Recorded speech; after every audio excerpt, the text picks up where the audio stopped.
Chris Brandt is the CMO of Chipotle. He joined the company in April of 2018. And prior to that, he was the Executive Vice President and Chief Brand Officer for Blooming Brands. And he also served as the Chief Brand Officer and Chief Marketing Officer for Taco Bell. Speaking of Twitch, Chipotle's been doing some pretty fun things on Twitch, among other things. Chris, welcome to the show. It's so good to have you here and connect you with everyone on the audience and Gary. Thank you. It's great to be here. How's it going, my friend? It's going. It's going great. How about yourself, Gary? Good, Chris. Thank you so much. Why don't we just start with a frame up? Obviously, I'd like to think almost everybody is aware of the incredible brand, but what about its role in esports and gaming?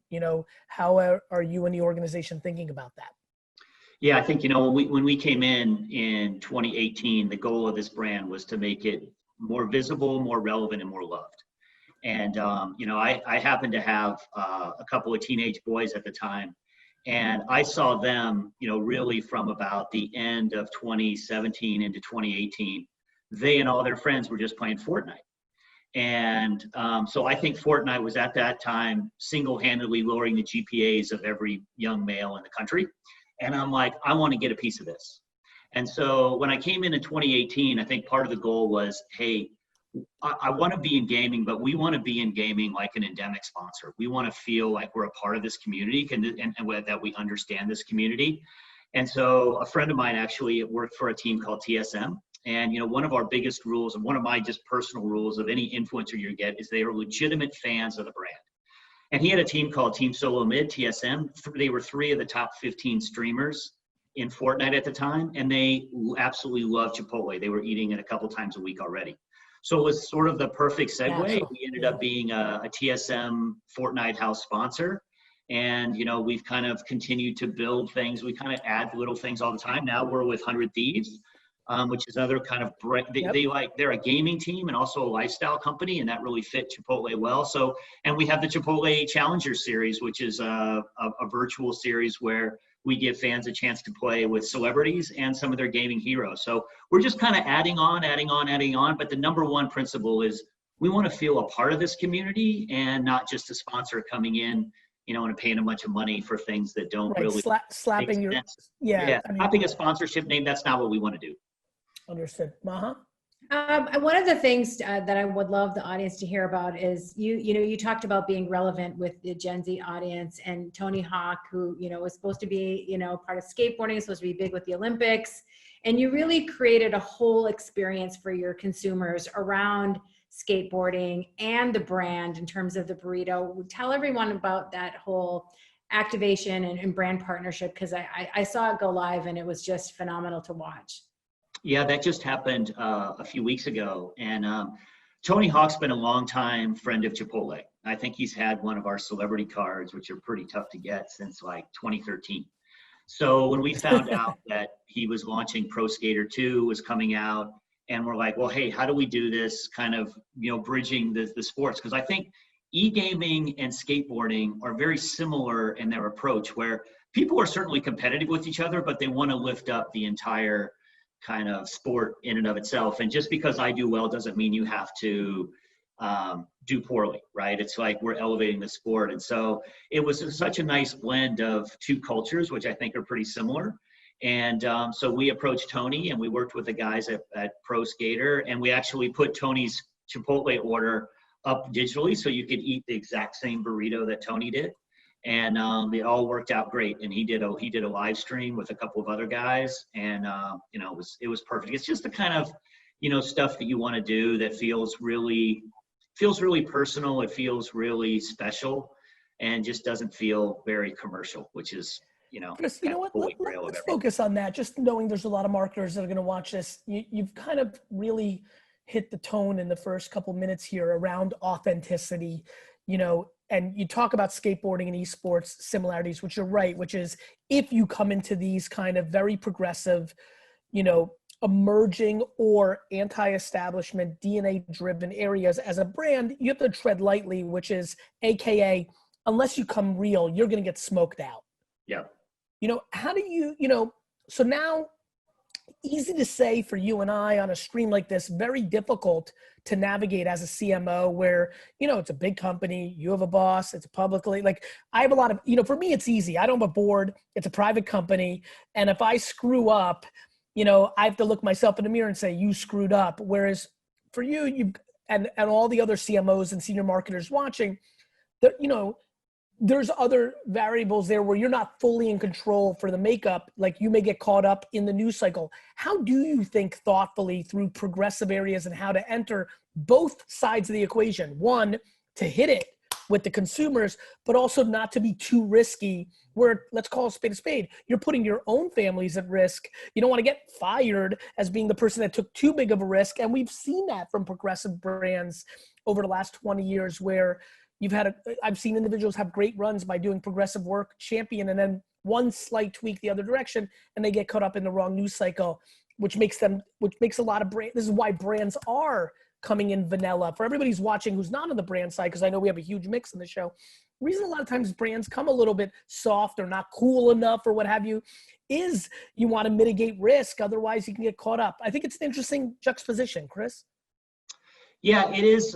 Look, I think that if you're always worried about getting fired, you're just not going to do your best work. And so, you know, I think, and I think if you are, I think you got to live and die by what you believe. And so the other part is, you know, we didn't make some gigantic investment in esports to start. And my philosophy is, look, I want to try a lot of different things. I put a lot of different irons in the fire, and I'll pour the gas to the ones that work, and we'll pivot away from the ones that don't. And so, you know, we started small, but we wanted to be, this is a community where you kind of want to be invited in. To your point, I just don't want to slap a logo on and go get the biggest gamers and just, it's not authentic. It's not what the community wants. But when you can find guys that are truly passionate about your brand, then they're going to advocate for that brand in unique ways. I mean, you know, and then you can also, because they're passionate about your brand, you can trust them to do right by your brand. One of the first things we did with TSN was we were doing a kickoff video. And they came to me with this 10 to 12 minute video of them tasting Chipotle ingredients and trying to guess what they were because they didn't know that they were going to be sponsors yet. And so this was the kickoff. And they came to me with this video and I'm like, whoa, I'm thinking like this should be 2 to 3 minutes max. And you just gave me 12 minutes. And I'm like, you need to cut it down. So they came back with a 10-minute video. And I'm like, you know, guys, I don't think anybody's going to watch this, you know, blah, blah, blah. But they said, look, trust us. We know our fans. And they were exactly right. It was one of the top videos that they ever had. The completion rate was incredible. People watched all 10, 11 minutes, whatever it was. And so you trusted them. But I think that at the end of the day, you know, you've got to, I think the key to not being fired and all of that is to have a good relationship with your CFO and with the CMO. Yes. Or the CEO. And the CEO. I know where you're going. And so if you have a good relationship with those guys, you're like, hey, this is what we're doing.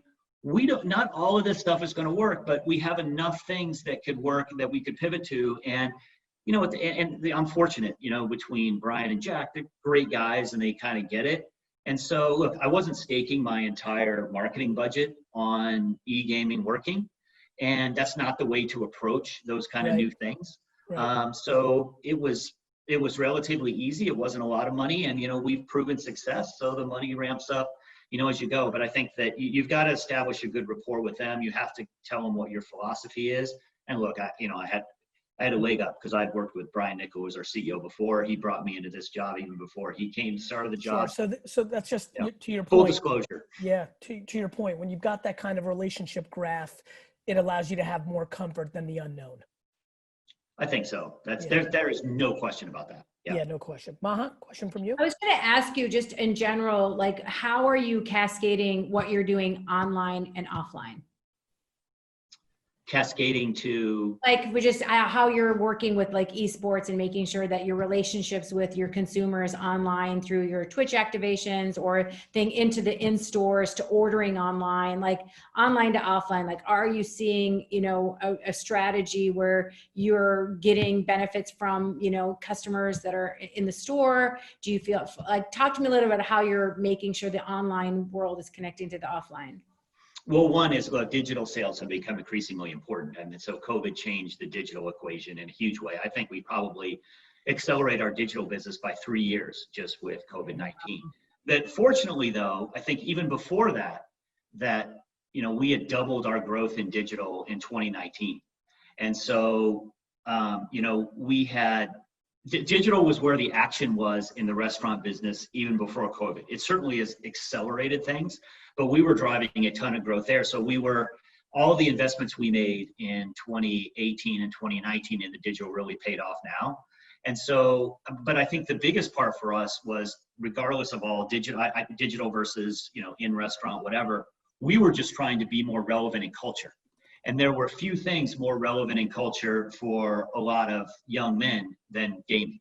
And gaming transition goes across all these lines of sport, and everything else. And so we just said we're going to be relevant there, and being relevant in the brand, familiarity breeds liking, and liking brings more people into your brand. So we were less worried about whether they were coming digitally or in the restaurant. We were worried about being relevant in culture, and that's what gaming really brought for us. And what about female gamers? How are you connecting with them? Yeah, we've worked with on TSM. They have a very popular female streamer, and so we try to make things a little bit more agnostic. I mean, I don't think that the philosophy of female gamers is a lot that is that different than male gamers in terms of the games that they're playing and things. So, we're happy to have, her as a great representative for us, but, we're a brand for everybody. So as long as we're not doing something, and no brand should do things that are misogynistic or any of those things. So we feel like we'll be in pretty good shape. I think the other thing about gamers, that it's interesting to me is, a lot of these guys are real athletes. Yeah. And so that was a nice angle for us too. I mean, the kind of hand-eye coordination that they have and the training that they do, it's legit. And so Real Food helps them. And so we have another platform, Real Food for Real Athletes, that we work with, NBA players and NFL players and soccer players and those kind of things. But that works for gaming too. And I think that maybe people don't want to admit it, or maybe it's awkward to admit, but certainly works. That was a pleasant surprise where you will take some of that equity and apply it to this world. Yeah. And there's so much crossover between athletes and gaming, because athletes have a lot of free time on their hands. And so they typically spend a lot of time gaming. And we've been surprised with our Chipotle Challenger Series, where it's that virtual tournament, how many athletes want to get in. And so that was a nice surprise for us, and certainly kind of works then across certainly the different genres. Can you explain to everyone what that Challenge Series is? Yeah, so it's basically a virtual tournament that we host ourselves.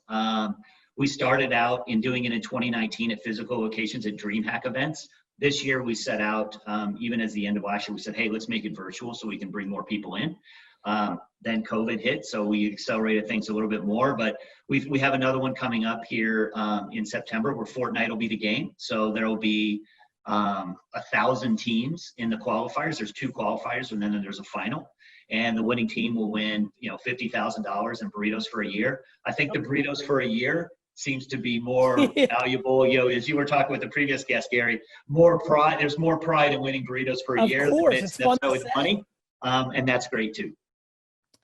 Just as a last thing, just to level this up again, trying to bring as much to the audience as possible. How fun is it, Chris, to work on a brand that is fun in nature, right? Like, I'm just kind of smiling through this whole process. Like, the reality is, I apologize. Maybe actually you can give some context to some of the other brands you've worked on and whether they're not less fun, but is there something different that happens when there is that kind of spirit? Yeah, I think that this truly, Chipotle is a purpose-driven brand like nothing I've ever seen. And so we do a lot of things about, responsibility in terms of sustainability and responsibly raised and all those things. But there's no a brand is a person. And I think people want to engage with people that are fun. And when people are fun and have good stories as a person, you want to be their friend. That's what we kind of wanted to do with Chipotle. I think the separating thing from Chipotle, and I was fortunate I worked on, Taco Bell is a fun brand, and Outback Steakhouse had certainly some fun components, but there's nothing like a brand that has an engaging and fun personality, but is also doing things the right way. I mean, I tell my team, look, we're the good guys. This Real Food is how you should eat as a person. It's how people should eat in general, and it's better for the planet. And so with all of those things, that makes your team just so much more galvanized and so ready. And then when you can show that the brand can have a little fun too, because at the end of the day, we're selling burritos and bowls and tacos. When people are when people are eating those, they smile. So you know what? They should have a chance to smile when they're engaging with your brand in other ways as well. And finally, just to sneak it in, what, because now I'm just going leveling it up. What are you seeing in the opportunities for social media creative at scale across all these platforms, whether it's TikTok or Instagram? Obviously a brand that skews the way you do, like just from a CMO sitting at your perch, what are you seeing as the opportunity going into 2021? How do you view those channels, and what are the opportunities to advance the kind of marketing work that can be done on them? Yeah, look, I think in whatever channel you're in, similar to what we talked about with gaming, you want to be endemic. You want to feel like you're part of it. We're the only restaurant brand, I think, that has 1 million followers on TikTok.